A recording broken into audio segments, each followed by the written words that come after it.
కోరుకుంటున్నాము. ఇదేంటమ్మా అంత సింపుల్గా చెప్పావు? టైము. సభా సరస్వతికి నమస్కారం. నా ప్రాణానికి ప్రాణమైన తెలుగు ప్రేక్షక దేవుళ్ళందరికీ నమస్కరిస్తూ, నన్ను 48 సంవత్సరాలుగా సినిమా ఇండస్ట్రీలోనే ఉండడానికి కారణమైనటువంటి నా ప్రెస్ సోదరులందరికీ హాయ్ హాయ్ చెప్తూ, ఎందుకంటే అంత బ్యాచ్ మారిపోయింది, యంగ్స్టర్స్ వచ్చేసారు ఎక్కువ. ఇట్టండి ముసలోడు ఎవడు తప్ప 30 ఏళ్ళ నుంచి కలిసే ఉన్నాం లేరా మనం. ఇవాళ యాక్చువల్గా భలే అవకాశం దొరికింది. నా స్వామి రంగ ఇంతకాలానికి మా స్వామి దొరికాడు. ఈయన స్వామి స్వామి అని పిలిచేవాళ్ళం. ఫ్లాష్ బ్యాక్లు ఏం గుర్తులేవా? సినిమా ఇండస్ట్రీలో అనేక మంది హీరోలు అవ్వడానికి అద్భుతమైన కేవలం మ్యూజిక్తో పెద్ద పెద్ద హీరో రజనీకాంత్, కమల్ హాసన్, రాజేంద్ర ప్రసాద్ ఎవడెవరు అందరినీ హీరోలను చేసి పారేసింది ఆయన. జస్ట్ మ్యూజిక్తో. గుర్తులేదా? నా ఫస్ట్ హీరోయిన్ సినిమా ఆడకపోయినా ఈనాటికి మర్చిపోలేని గోపెమ్మ చేతిలో గోరుముద్ద, రాధమ్మ చేతిలో వెన్న ముద్ద, రామోజీ ఫిల్మ్ సిటీ వారు తయారు చేసిన దాంట్లో నేను హీరోగా యాక్ట్ చేశాను. కానీ ఆ పాటలు అజరామరం. సరే, ఆయన కోపం వచ్చింది. ఏంట్రా నేను ఇంత కష్టపడి చేస్తే ఈ సినిమా సరిగ్గా ఆడలేదంటారా? నెక్స్ట్ ఏం సినిమా చేశాను చెప్పండి, దమ్ముంటే చెప్పండి. Thank you very much. ఇంకెవరు లేడీ ఏంటారు అనుకున్నా, అంత కుర్రలేనేమో అనుకున్నా. Lady styler.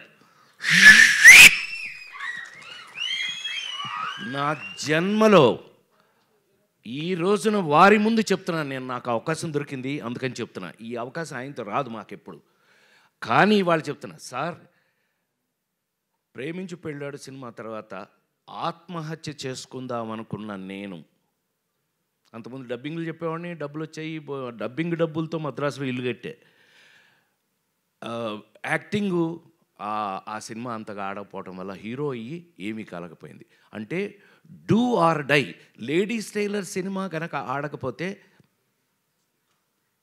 దండేసి దండం పెట్టేవాళ్ళు ఇప్పటికి. సో రాజేంద్ర ప్రసాద్ లేడు. లేడీస్ టైలర్ సినిమా ఒకే ఒక ఎక్స్పీరియన్స్ చెప్పేసి ఆపేస్తాను. Sorry, I'll take another 3-4 minutes. Lawyer Suhasini అని ఒక సినిమా యాక్ట్ చేసాం. మా వంశీ సంగతి మీ అందరికీ తెలుసు కదా. ఇప్పుడు వంశీ సంగతి ఇక్కడ ఎందుకు లేండి, షష్టి పూర్తి. వంశీ పత్తి పేసునున్న మొత్తం పోచి ఎల్లరికీ తెలియం. సో వాడు నాకు ఆల్రెడీ కొత్త విలన్ని పెట్టి అతను నేను ఫైటింగ్ చేస్తుంటే కొట్టుకోండి అని షార్ట్ కంటిన్యూ చేశాడు. వాడు ఎరగొట్టి నన్ను సైకిల్ మధ్యలో కాలేసి తొక్కేసి కాలు ఇరిగిపోయింది, ఫ్రాక్చరు. అయితే వంశీ వచ్చాడు మా ఇంటికి. వస్తే మనమేమో మంచి కట్టు, 2 చెక్కలు ఈ టైప్లో ఉన్నాం ఇంట్లో ఉంటే, ఏమండి బయలుదేరండి మన స్వామి పిలుస్తున్నాడు. స్వామి? ఎవరు స్వామి? మన స్వామి అండి. ఓ ఇళయరాజా గారు. ఏంటంటే వాడిని తీసుకొస్తే రీ రికార్డింగ్ చేస్తాను లేకపోతే చేయను అని డబుల్ పాజిటివ్ చూశారండి ఇప్పుడే. లేడీస్ టైలర్ డబుల్ పాజిటివ్ చూశారు. డబుల్ పాజిటివ్ అంటే రీ రికార్డింగ్ చేసే ముందు వర్షను. అదేంటి అని అన్నా, వాడిని తీసుకురా లేకపోతే నేను రీ రికార్డింగ్ చేయను అన్నారు. నన్ను ఈ స్టేజ్లో నేను రానిపోవాలన్నా, బాబు నీకు దండం పెడతాను, ఆయన అక్కడ రీ రికార్డింగ్ చేయడానికి లేడీస్ టైలర్ రెడీగా ఉన్నారు, మీరు రాలేదనుకోండి సచ్చింది గొర్రె. ప్రసాద్ ల్యాబ్లో అలా కూర్చోవటమే నా పని అయిపోయింది. పైగా ఆ సినిమా ఎంతో కష్టపడి చేసాం, లేడీస్ టైలర్ సినిమాని. సో అవన్నీ ఈ పీత కష్టాలు పీత అన్నట్టు సరే తిట్టుకుని, షార్ట్స్ ఉన్నాయి అయినా పర్లేదని ఆయన పిలిచారు అని చెప్పి ఆ స్ట్రెచ్తో నేను అక్కడికి వెళ్తే స్వామి థియేటర్ బయట నిలబడి ఉన్నారు ఇలాగే.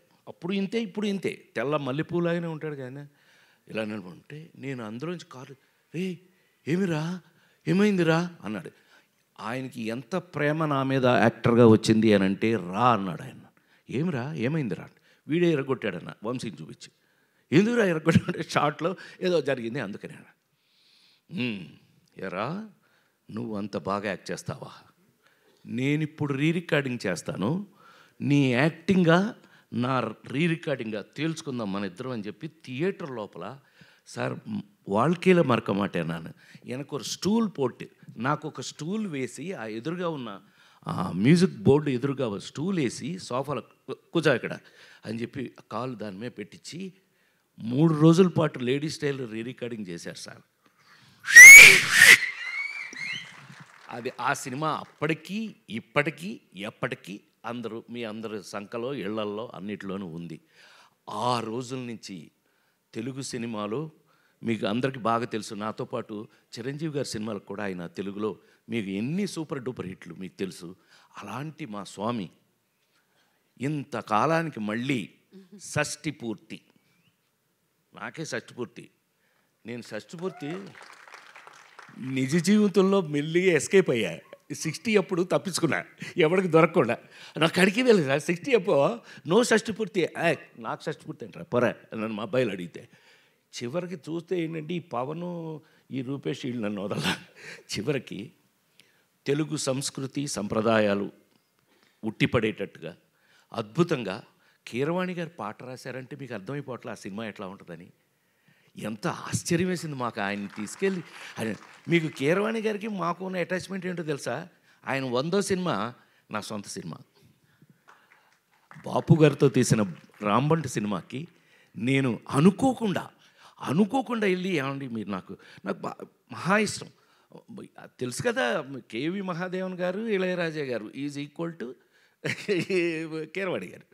సో ఆయన తీసుకెళ్ళి పెడితే అనుకోకుండా ఇది బాపు గారితో సినిమా అండి అని అంటే, అబ్బా థ్యాంక్ యూ, నాకో మంచి అవకాశం ఇచ్చారని. ఆయన నాతో అంటే ఏంటి సార్ భలే చెప్తారంటే, ఇలా కాంబినేషన్లో వారితో నేను 100వ సినిమా నా సొంత సినిమా చేయటం జరిగింది. అదొక అదృష్టం. సూపర్ డూపర్ హిట్స్ పాటలు అవి చేసాం. సో ఈవేళ ఈ విధంగా కలుసుకోవటం నాకైతే ఒళ్ళంతా రూపేష్ చెప్పినట్టుగానే 48 సంవత్సరాల సినిమాలు యాక్ట్ చేస్తున్నా కొన్ని ఎక్సైట్మెంట్లు మనం మారలేవు నాయన. కొన్ని ఎక్సైట్మెంట్ జీవితకాలం భగవంతుడు అంతే, భగవంతుడు ఇచ్చిన వరాలు సార్.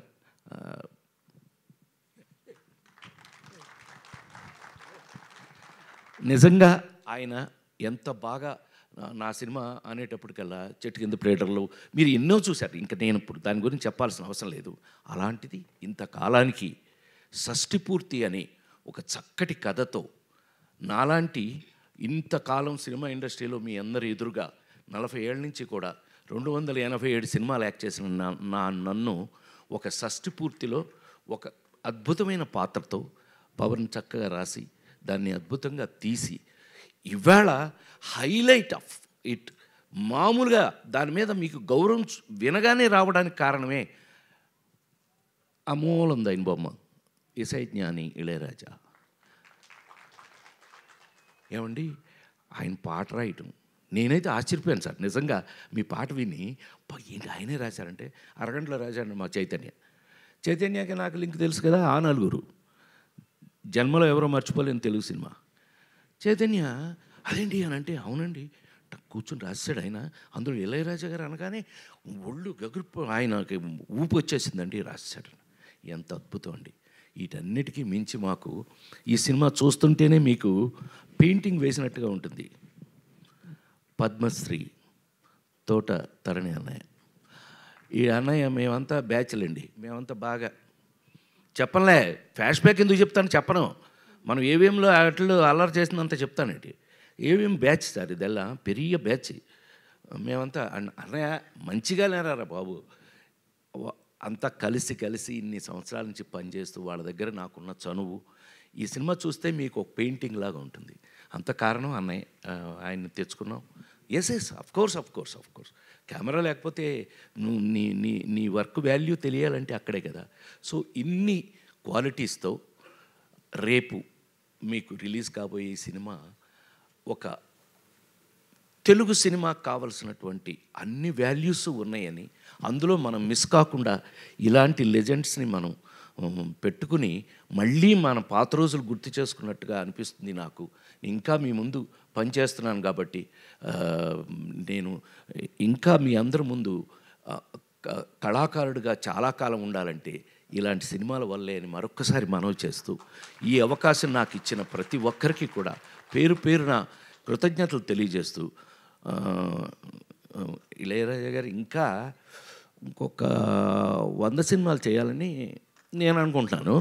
ఆయన చేసేస్తారు. ఆయన అసలు మీరు ఆయన చూస్తే లోపలికెళ్తే థియేటర్ లోపలికెళ్తే రానివ్వరు కానీ వెళ్తే చచ్చారే ఉచ్చబోసేయడమే మీ పని.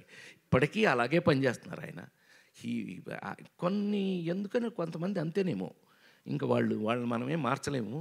వారితో ఇంకా పనిచేయటం, ఇంకా ముందు ముందు కూడా పనిచేస్తానని మరొక్కసారి నేను ఆ భగవంతుని ప్రార్థిస్తూ ఈ అవకాశానికి డెఫినెట్గా ఈ సినిమాని మీరు చూడండి. మీకు కావలసిన మా అమ్మాయి చెప్పినట్టుగా మీకు కావలసిన అన్ని విషయాలు ఇందులో ఉన్నాయి. సెంటిమెంట్, తెలుగుతనం, తెలుగు మళ్ళీ ఒక మంచి సినిమా, తెలుగు సినిమా చూసామన్న ఫీలింగ్ మీకు కలుగుతుందని మరొక్కసారి మనవి చేస్తూ సెలవు తీసుకున్నాను. నమస్కారం. థ్యాంక్ యూ రాజేంద్ర ప్రసాద్ గారు. Thank you so much. And